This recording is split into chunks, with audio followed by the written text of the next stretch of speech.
Hi guys, welcome back to my channel Apni Pathshala. I have completed the second and third part of this chapter earlier. So I hope you all have no doubts regarding these chapters, regarding these parts. So let us start from the fourth part. Did women have a revolution? From the very beginning, women were active participants in the events which brought about so many important changes in French society. They hoped that their involvement would pressurize the revolutionary government to introduce measures to improve their lives. Most women of the third estate had to work for a living. They worked as seamstresses or laundresses, sold flowers, fruits and vegetables at the market, or were employed as domestic servants in the houses of prosperous people. Most women did not have access to education or job training. Only daughters of nobles or wealthier members of the third estate could study at a convent, after which their families arranged a marriage for them. Working women had also to care for their families, that is, cook, fetch water, queue up for bread and look after the children. Their wages were lower than those of men. In order to discuss and voice their interests, women started their own political clubs and newspapers. About 60 women's clubs came up in different French cities. The Society of Revolutionary and Republic Women was the most famous of them. So you have to remember this. The Society of Revolutionary and Republic Women was the most important among the clubs. One of their main demands was that women enjoy the same political rights as men. Women were disappointed that the Constitution of 1791 reduced them to passive citizens. They demanded the right to vote, to be elected to the assembly and to hold political office.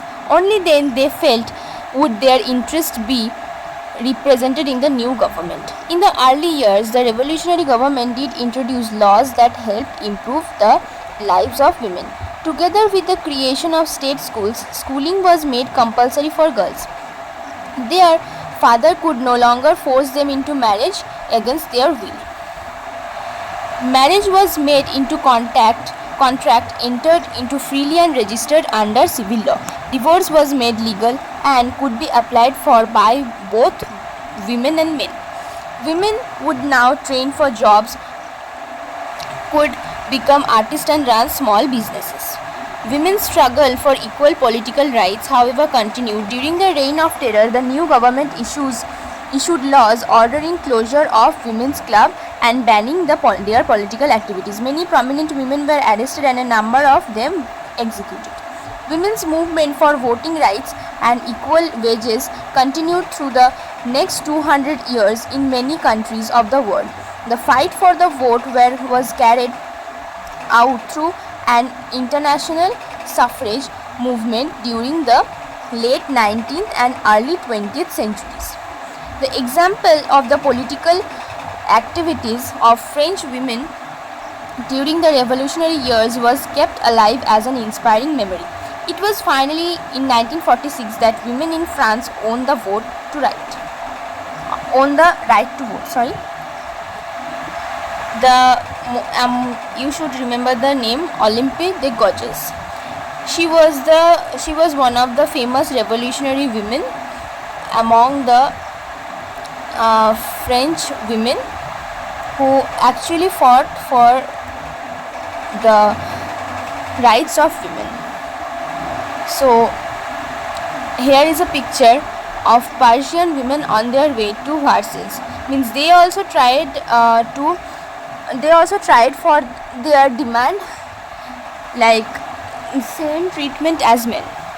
So from the beginning of the chapter, we can see that women were also the active participants in the events that were going on in the French society. They hoped that their involvement would pressurize more to the revolutionary government to introduce measures to improve their lives. Actually, women of third estate had to work for a living. Means in the women of second and first and second estate actually don't didn't work, but women of third estate had to work for their living. They worked as seamstresses and laundresses. Seamstresses means those who actually stitch clothes, and they also sold flowers, fruits and vegetables at the market. Or they were also employed as domestic servants in the houses of prosperous people, like in the second estate, or maybe the higher classes of the third estate. So women also don't have the access to education or job training. Only the daughters of nobles or wealthier families, like daughters belonging to second estate and first estate, are actually given the right to study or train for get a training for a job.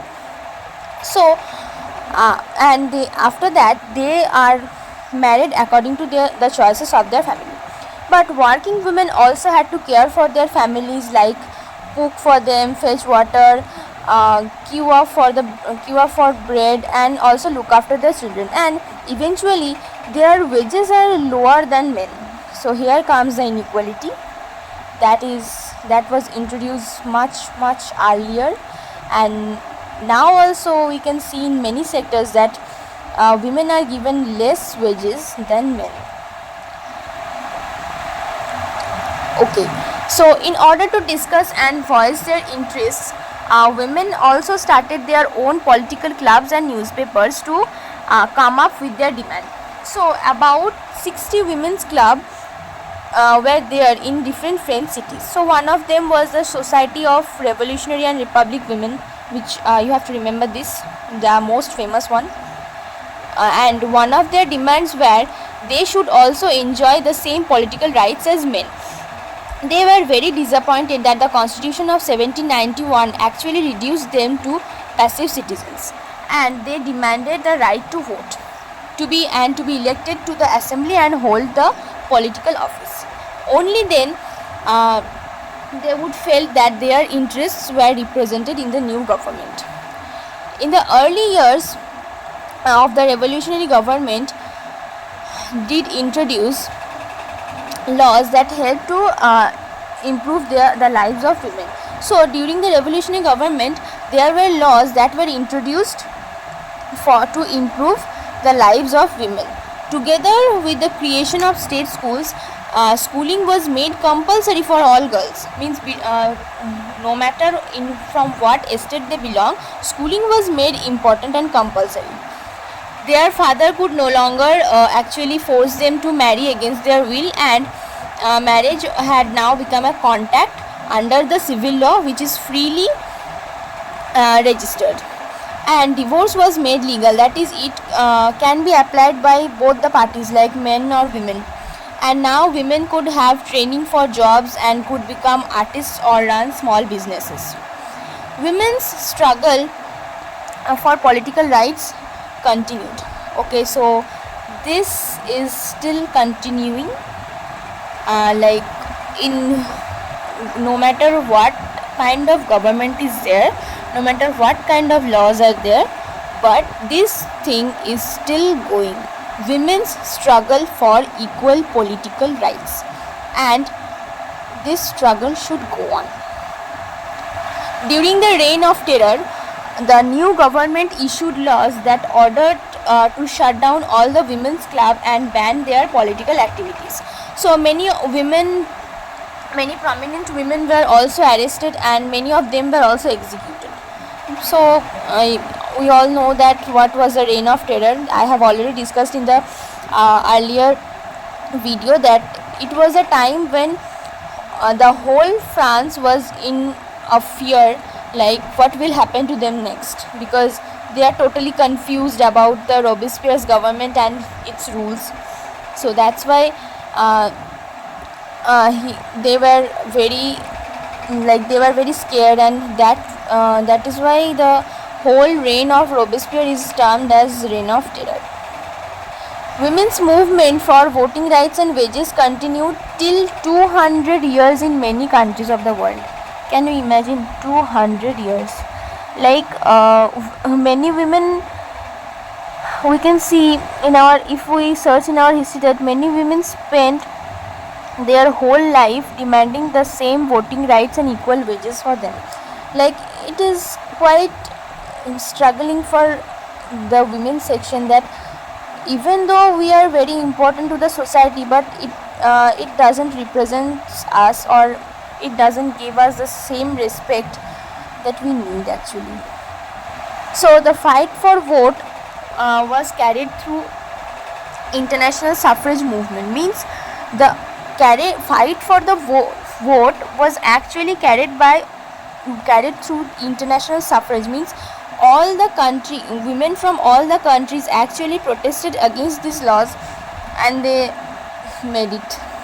So it was a success, but more success should come regarding women, because women are the, I'm not tell the most important, but they are important, because their identity is actually needed to represent society, because without them society will not stand actually. The example of political activists of French women during revolutionary was kept alive for an inspiring memory. So to inspire more women, the memories of revolutionary women were kept up, so that many women can understand the struggle and join them to get success. So it was finally in 1946 when women got the right to vote in France. You have to remember this, very important. Okay, number 5. The abolition of slavery. One of the most revolutionary social forms of the Jacobin regime was the abolition of slavery in the French colonies. The colonies in the Caribbean, Martinique, Guadeloupe, and San Domingo were important suppliers of commodities like tobacco, indigo, sugar, and coffee. But the reluctance of Europeans to go and work in distant and unfamiliar lands meant a shortage of labor on the plantations. So this was met by a triangular slave trade between Europe, Africa, and Americas. You have to remember this, that between which countries triangular slave trade was introduced. And the colonies in the Caribbean. What are the name of the colonies in the Caribbean? The Martinique, the Guadeloupe, and San Domingo. And what are the commodities that were actually supplied from them? Tobacco, indigo, sugar, and coffee. Important suppliers. You have to remember all this. The slave trade began in the 17th century. French merchants sailed from the ports of Bordeaux or Nantes to the African coast, where they brought slaves from local chieftains. Branded and shackled, the slaves were packed tightly into ships for the 3-month-long voyage across the Atlantic Sea to the Caribbean. There they were sold to plantation owners. The exploitation of slave labor made it possible to meet the growing demand in Europe markets for sugar, coffee, and indigo. Ports like Bordeaux and Nantes owed their economic prosperity to the flourishing slave trade. Throughout the 18th century, there was a little criticism of slavery in France. The National Assembly held long debates about whether the rights of man should be extended to all French subjects, including those in the colonies.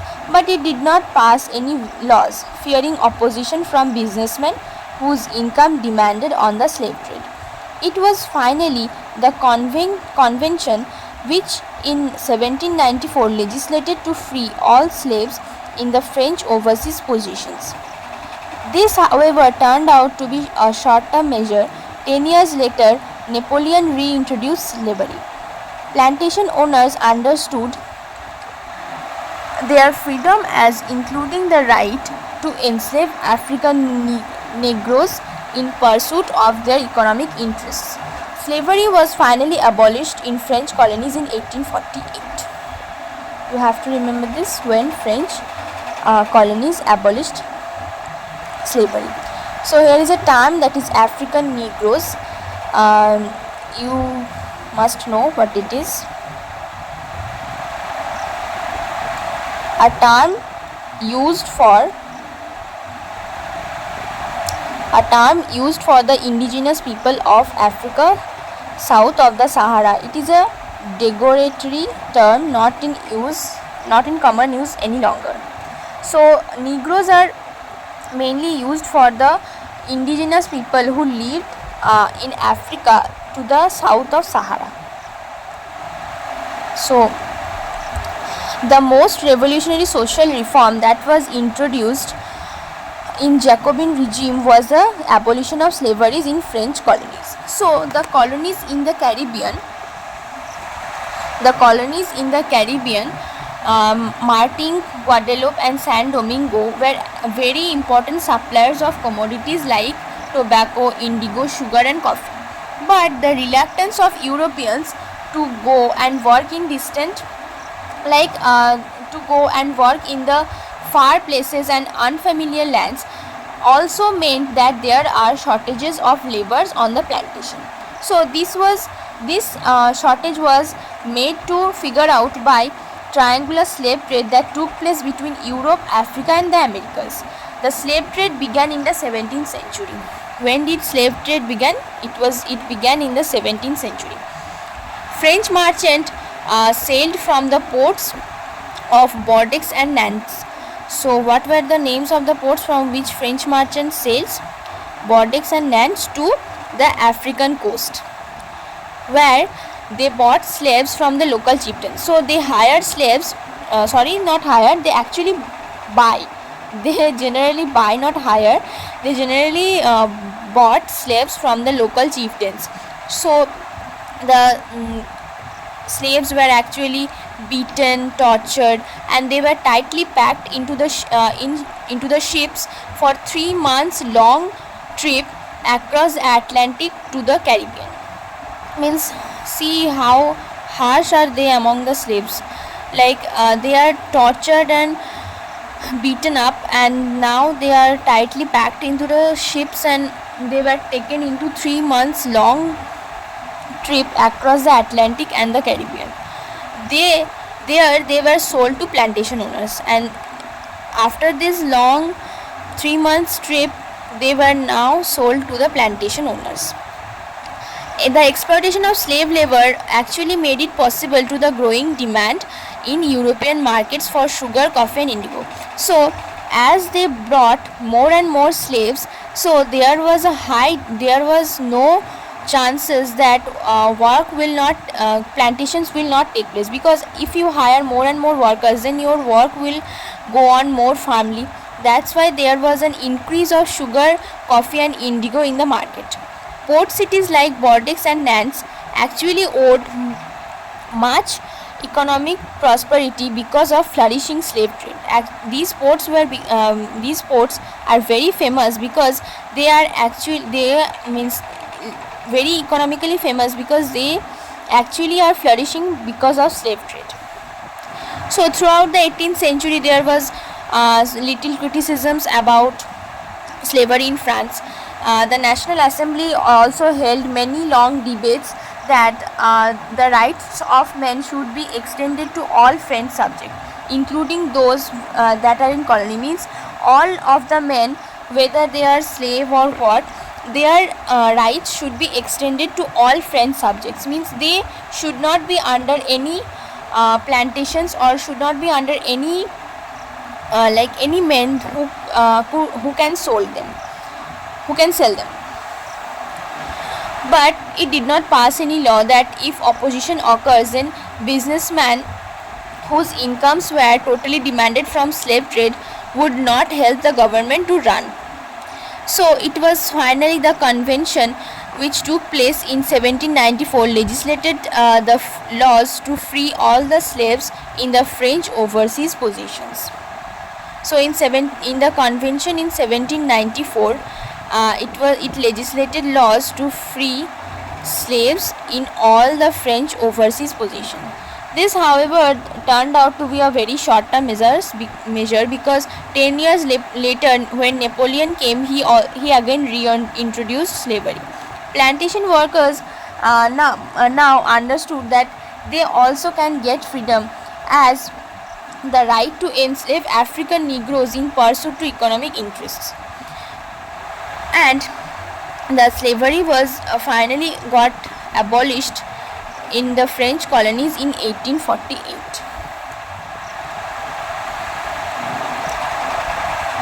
Emancipation, the act of freeing. Very important term. What is emancipation? The act of freeing. The revolution in everyday life. Can politics change the clothes people wear, the language they speak, or the books they read? The years following 1789 in France saw many such changes in the lives of men, women, and children. The revolutionary governments took it upon themselves to pass laws that would translate the ideals of liberty and equality into everyday practice. One important law that came into effect soon after the storming of the Bastille in summer of 1789 was the abolition of censorship. In old regime, all written material and cultural activities, books, newspapers, plays, could be published or performed only after they had been approved by the censors of the king. Now the Declaration of the Rights of Man and Citizens proclaimed freedom of speech and expression to be a natural right. Newspapers, pamphlets, books, and printed pictures flooded the towns of France from where they traveled rapidly into the countryside. They all described and discussed the events and changes taking place in France. Freedom of the press also meant that opposing views of events could be expressed.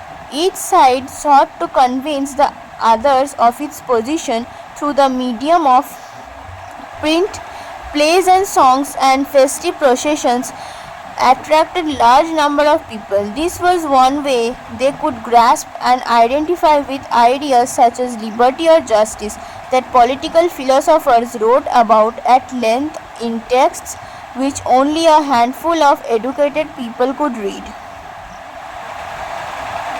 You can see here the patriotic fat reducing machine, means there is no meaning like fat reducing machine. Can you imagine? Like fat reducing press, means can you imagine that how people are fool, like in this way they are reducing their fat, my god, and becoming like this. Actually we need this machine now because people are facing obesity problems, so we need these kind of machines. They will help them, the obesity peoples, to become like this. Marat addressing the people. Marat addressing the people. Recall what you have learnt about Marat in this chapter. Describe the scene around him. So he is actually a revolutionist. We all know that. And conclusion. Okay, I will later come on to the conclusion. Let us see this, what it has been told. So, politics can never change actually the clothes people wear, the language they speak, and the books they read, because we are actually copying the same process years after years. Politics cannot change anything. The years following 1789 in France saw many drastic changes between in the lives of men, women, and children. Like in the whole society, the changes are going on. The revolutionary governments took it upon themselves to pass laws that would translate the ideals of liberty and equality into everyday practice. So the revolutionary government actually took it upon themselves to pass laws that would translate the ideals of liberty and equality into everyday practice. One important law that came into effect after the storming of after the burning of the Bastille Palace in summer 1789 was the abolition of censorship, which is very important. You have to remember this, that what was the important law that came into the effect of after the storming of Bastille in the summer of 1789 was censorship. In the old regime, all written materials and cultural activities like books, newspapers, plays could be published or performed only after they had been approved by the censors of the king. So there was a rule that like books, newspapers and plays should get approval from the king before publishing. So that was actually abolished in after the revolution, after the storming of the Bastille. Now the Declaration of the Rights of Man and Citizens proclaimed freedom of speech and expression to be a natural human right. So rights of man and citizens of freedom of speech and expressions was now termed as natural right. Newspapers, pamphlets and books and printed pictures often flooded the towns of France, from where they traveled rapidly to the whole countryside. So something introducing in France actually traveling to the whole countryside and influencing people more about their rights and their freedom of speech and expression. Freedom of press also meant that opposing views of events could be expressed. So if there was freedom of press, so the views of opposition should also be expressed, and which helped them to actually debate between many topics. Each side sought to convince the others of its position through the medium of print. So through the medium of print, each side tried to present their own views as superior, like what we see now in politics. Like media is actually the fourth pillar of our government. We all know that. So media plays a very important role in creating scenarios, whether it's fake or real. Plays, songs and festive processions attracted large number of people. Like if someone is actually going in, if someone is writing any play or song, so it is actually getting spread through people to people, and then from to the whole countryside, and then to the whole world actually. So this played a very important role. This was one way that they could grasp and identify with ideas such as liberty or justice that political philosophers wrote about at length in texts that we will read later. Only educated people could read, and some of them were also given here. If you look up the sources, then you can find them. And those sources in the earlier times were made to read only by educated people. Conclusion. In 1804, Napoleon Bonaparte crowned himself Emperor of France. He set out to conquer neighboring European countries, dispossessing dynasties and creating kingdoms where he placed members of his family.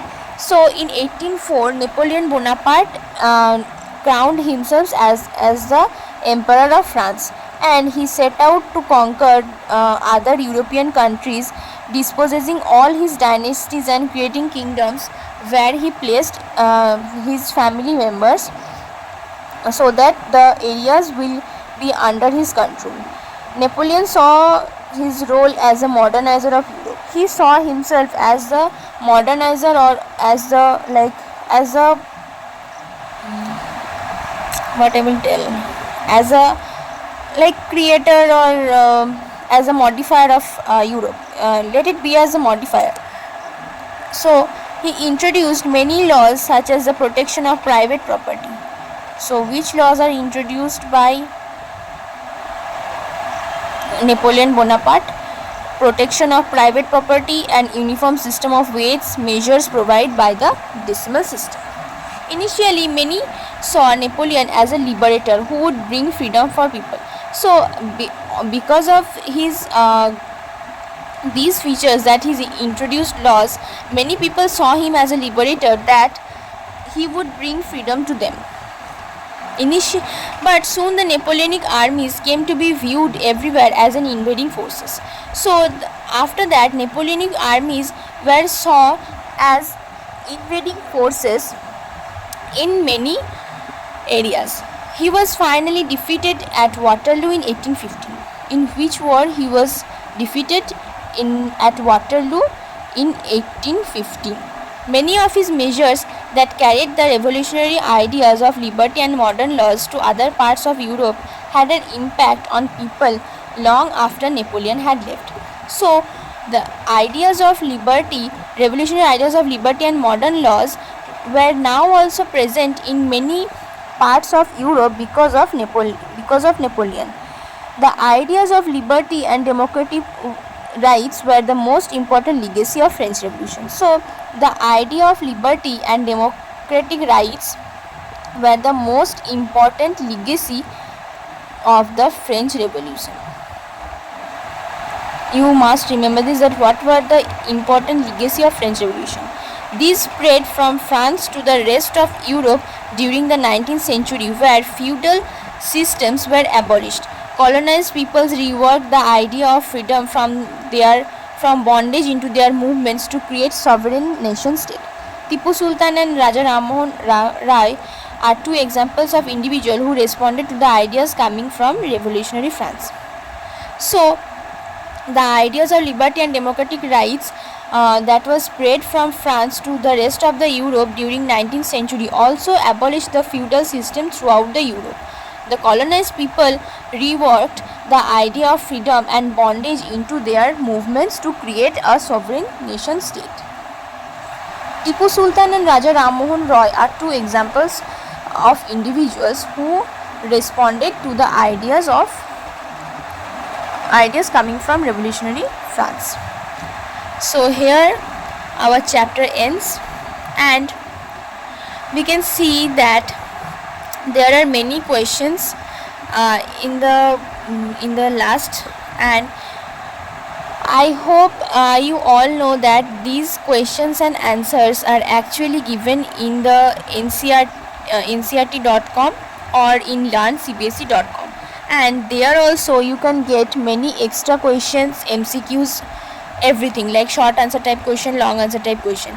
Because of that I have to copy. I am telling you the website's name, or I will provide the link in the description box so that you don't have any problem in finding the answers. So today up to this, I will come again with the first chapter of your political science or you can say the civics book later. So I hope you all have understood up to this, and if you have any doubt you can tell me in the comments section, or you can mail me in my personal mail. Thank you. Bye.